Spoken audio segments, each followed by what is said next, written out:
The true laboratory is the mind, where behind illusions we uncover the laws of truth. Jagadish Chandra Bose. Jagadish Chandra Bose, the scientist who heard the whisper of plants.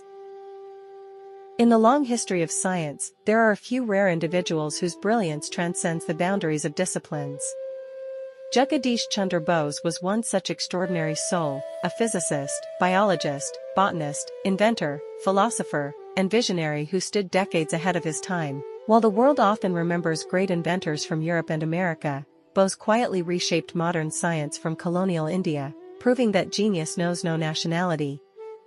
Born on November 30, 1858, in Mymensingh, Bengal Presidency, now in Bangladesh, Jagadish Chandra Bose grew up in an environment deeply rooted in Indian culture and intellectual curiosity. His father, Bhagwan Chandra Bose, was a respected magistrate and a strong believer in Indian traditions. Unlike many affluent families of the time who preferred English education for their children, he sent young Jagadish to a vernacular Bengali school. He believed that a child must first understand his own culture before embracing the world. That early lesson shaped Bose forever. As a child, Jagadish wandered through forests, observed birds, listened to the rhythms of nature, and developed a fascination with life itself. Nature, for him, was never silent. He believed everything carried a pulse, a response, a hidden language waiting to be understood.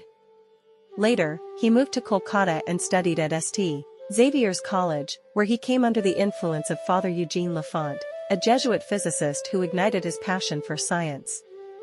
Bose excelled in academics and eventually traveled to England to pursue higher studies. There, he attended the University of Cambridge and the University of London, studying natural sciences among some of the greatest scientific minds of the era.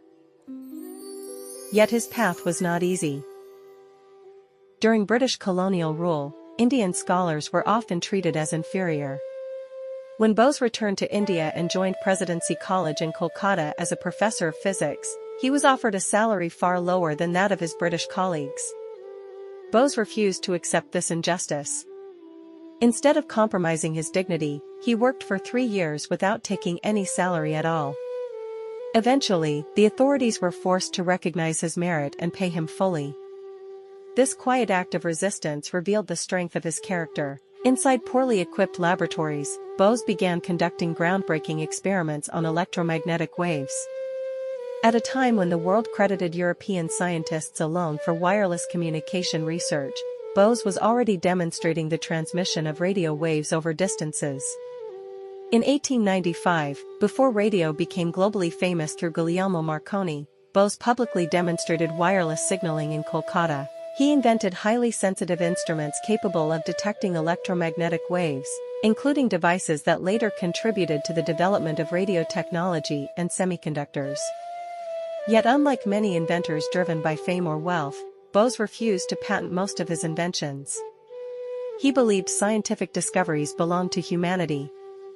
His greatness, however, did not stop with physics.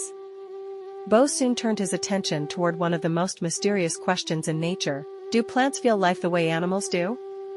But Bose was determined. He designed astonishingly delicate instruments, including the famous Crescograph, capable of measuring microscopic movements in plants. Through painstaking experiments, he demonstrated that plants respond to stimuli such as light, heat, cold, sound, wounds, and even affection. The scientific world was stunned. He showed that plants exhibit electrical responses similar to nervous reactions in animals. In essence, Bose argued that life was deeply interconnected, that the boundary humans created between living forms was far thinner than imagined. In an age dominated by rigid scientific divisions, Bose brought together physics, biology, and philosophy into one magnificent vision of unity. His discoveries earned international recognition. He lectured before the Royal Society and gained admiration from scientists across Europe and America. Yet despite global acclaim, Bose remained humble, deeply spiritual, and devoted to knowledge rather than personal glory. In 1917, he founded the Bose Institute, one of India's earliest interdisciplinary research centers. He envisioned it not merely as a laboratory, but as a temple of science, a place where truth would be pursued beyond barriers of race, nationality, or discipline. For Bose, science was not separate from humanity. He believed knowledge should elevate civilization, inspire wonder, and deepen our connection with the universe. Long before environmental consciousness became global, Bose's work hinted at the profound unity between humans and nature. On November 23, 1937, Jagadish Chandra Bose passed away, just days before his 79th birthday, but his legacy continued to grow quietly through the decades. Today, historians recognize him as a pioneer of radio science, biophysics, plant neurobiology, and semiconductor research.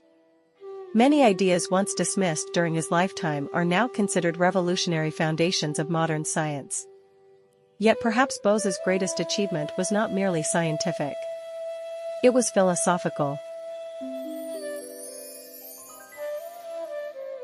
He taught humanity to look at nature not as a machine, but as a living symphony. He challenged arrogance, rejected discrimination, and proved that brilliance can emerge from any corner of the world when courage meets curiosity. In every vibrating leaf, every invisible wave, and every scientific breakthrough inspired by wonder, the spirit of Jagadish Chandra Bose still lives. He was not simply a scientist. He was a bridge between East and West, science and spirituality, humanity and nature.